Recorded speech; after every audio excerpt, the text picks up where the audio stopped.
Everything felt so normal that day. The sun was shining through my bedroom window, casting golden streaks on the wooden floor. I could hear the distant hum of life outside. Cars rolling down the street, birds singing, the occasional bark of a neighbor's dog. It was just another ordinary morning. If only I had known it would be my last. I had woken up with an unshakable feeling of unease, but I brushed it off. Maybe I was just tired. Maybe it was nothing. But deep inside, something told me that today was different. There was a strange heaviness in my chest, a whisper of something I couldn't quite grasp. I went about my day as usual, showering, making coffee, scrolling through my phone absent-mindedly. Work emails, news articles, the usual distractions. The routine felt like an illusion, a thin veil covering something much bigger waiting just beyond my reach.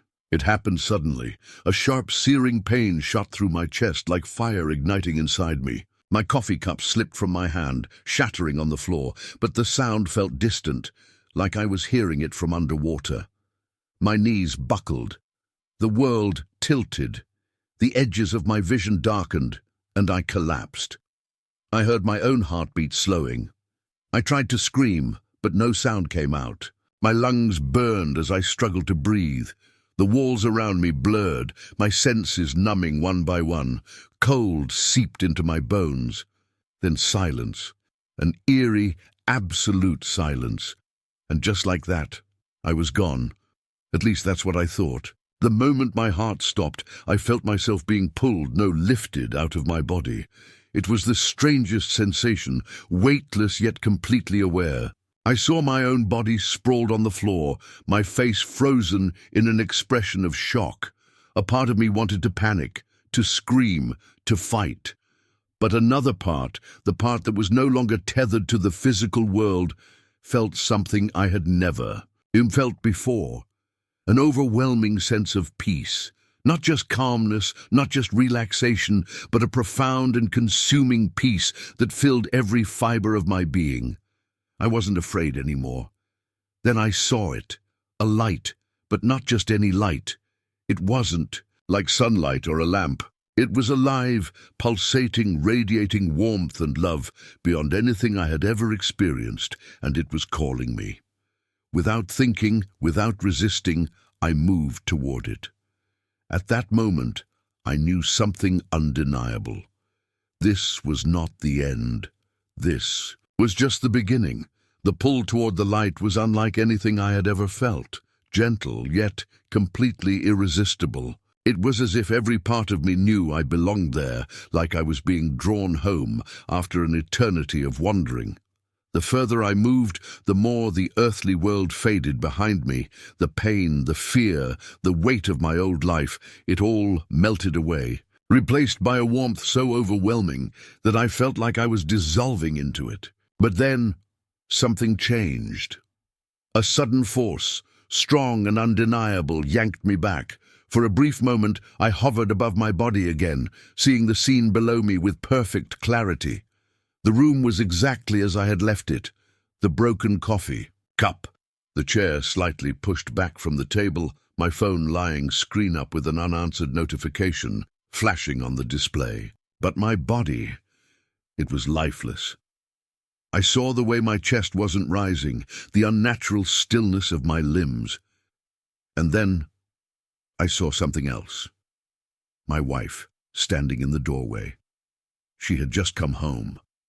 Her keys fell to the floor with a metallic clatter as she gasped in horror. "No, no! Oh my God!" Her voice shattered the silence. I watched helplessly as she rushed toward my body, shaking me, pressing her fingers to my neck, searching for a pulse that wasn't there. She was screaming my name, but I couldn't respond. I wanted to tell her that I was okay, that I was still there, that I could see her, hear her, feel the sorrow radiating from her like a physical wave, but she couldn't see me. She had no idea that I was right there, just inches away from her, yet a world apart. Then, another shift. The pull returned, stronger than before. This time there was no hesitation. The moment I turned toward the light again, everything around me dissolved. I was moving faster now, through what felt like a vast tunnel. It wasn't dark or confining. It was endless, stretching beyond comprehension, filled with an energy so intense that I felt like I was becoming a part of it. Then, suddenly, I was no longer alone. Shapes began to appear around me. At first, distant, like shadows in a thick mist, then growing more defined. I saw figures, human, but radiant, as if made of light itself. They were not just glowing, they were light. And yet somehow, I knew them, not by name, not by face, but by feeling. It was as if their presence resonated deep within me, unlocking memories I didn't know I had. One of them stepped forward. "Welcome," the figure said, though their lips did not move. The words weren't heard, they were felt, imprinted into my very soul. I opened my mouth to speak, but before I could say anything, a wave of pure understanding washed over me. This was not a dream, this was not an illusion, this was real. I had died, and I was standing at the threshold of something beyond human comprehension. A flood of emotions surged through me, wonder, awe, disbelief. I had never been particularly religious. I believed in something greater, sure, but I had spent my life caught up in the everyday distractions of the world, never truly stopping to seek the deeper meaning. But here, standing in this presence, there was no need for belief. I knew. "Where am I?" I finally managed to ask, though my voice felt different, lighter, freer. "You are in the place beyond," the figure answered. "You have left the physical world." A realization struck me. Then, am I dead? The figure did not answer with words. Instead, they simply showed me. In an instant, my entire life unfolded before me, not as memories, but as living moments, each one existing all at once. I saw myself as a child, laughing in my mother's arms.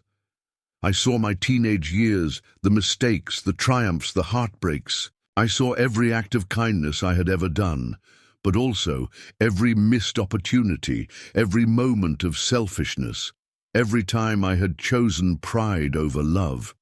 I saw how my choices had shaped others, rippling out like stones thrown into a still pond. The things I had forgotten, small gestures, simple words, had altered the lives of those around me in ways I had never imagined.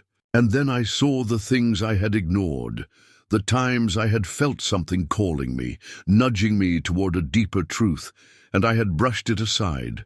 The moments when I had turned away from seeking, convincing myself that I had all the time in the world. But here, in this place beyond time, I could no longer deny the truth. I had spent my life chasing things that didn't matter, and now I was standing on the edge of eternity. A deep sorrow settled in my chest. Not regret for what I had done, but for what I had not done. For the time wasted, the opportunities lost.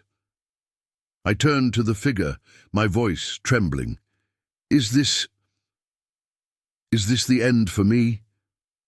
The being of light regarded me with something that felt like both deep love and immeasurable weight. "No," they said. "Not yet." A new presence emerged, and this one was unlike the others. It was brighter, more powerful, so overwhelming that I fell to my knees the moment I perceived it. And then I heard the voice. Not like the others, not like anything I had ever known.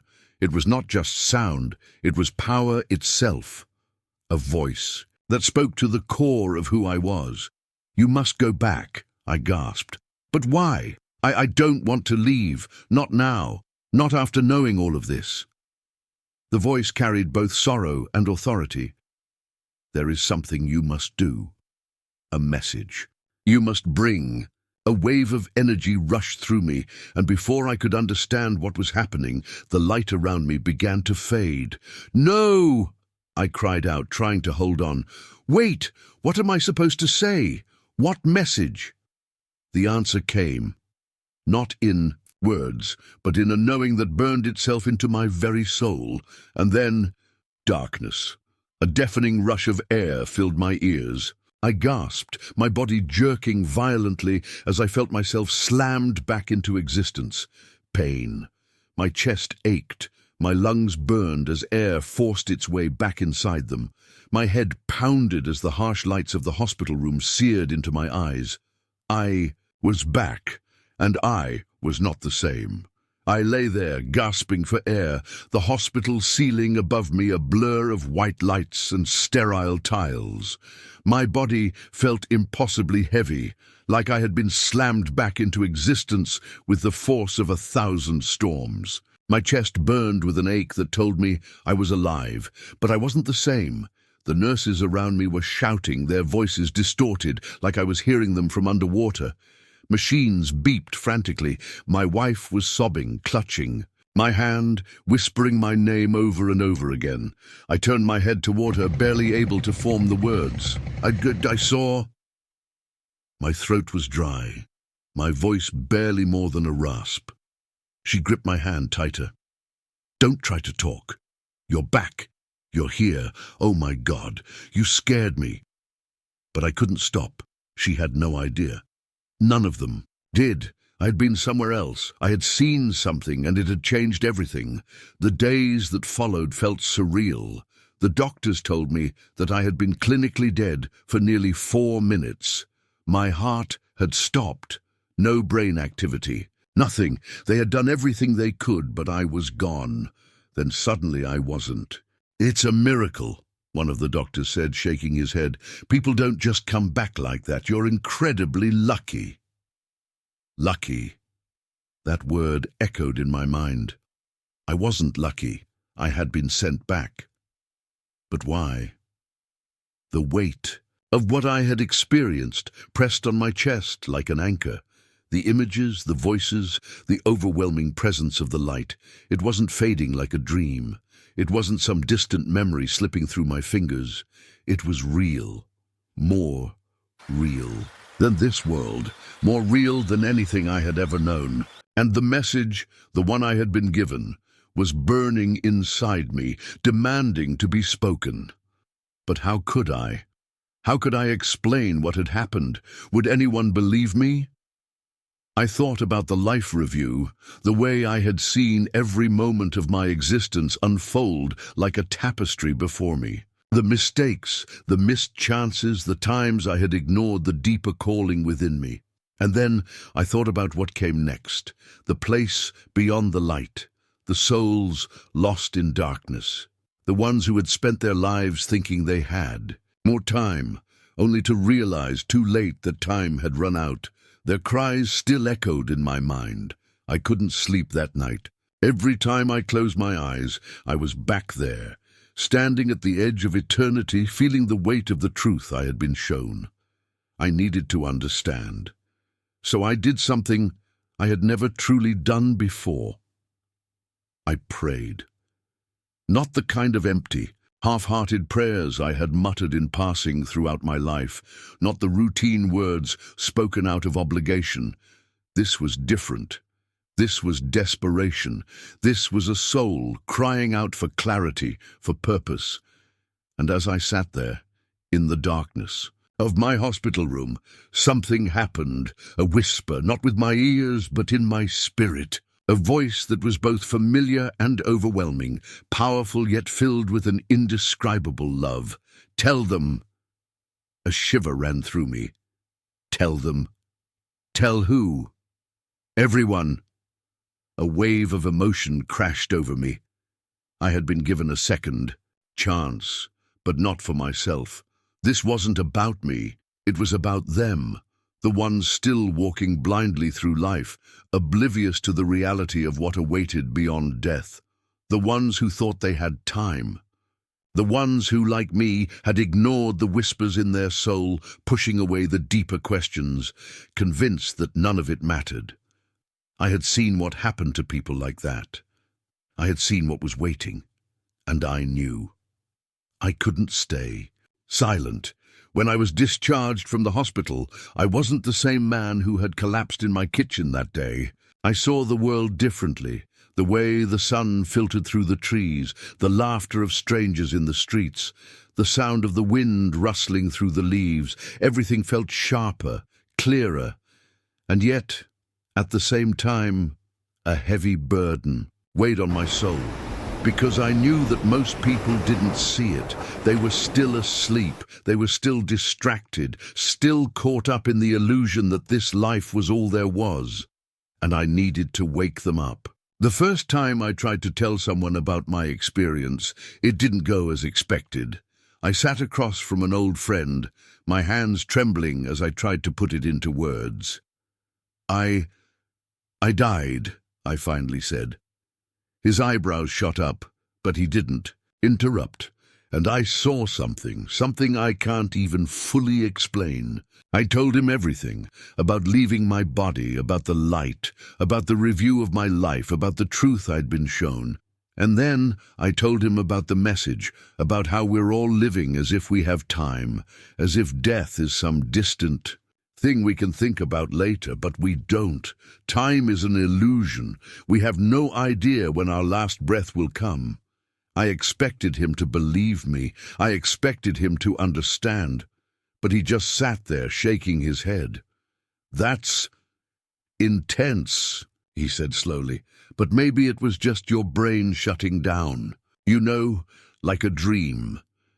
I felt a sharp sting in my chest. He didn't get it. He wasn't ready to hear it, and that terrified me. Because how many others were just like him? How many people would ignore this message, dismiss it, laugh it off, only to find themselves standing where I had stood, realizing too late that it was all true? That's when I understood something crucial. I couldn't make people believe me. I couldn't force them to understand. But I could tell them, and I had to, even if they mocked me, even if they doubted me, even if they turned away, because the truth was too important, and I couldn't stay silent. In the weeks that followed, I felt like a stranger in my own life. Everything around me was the same.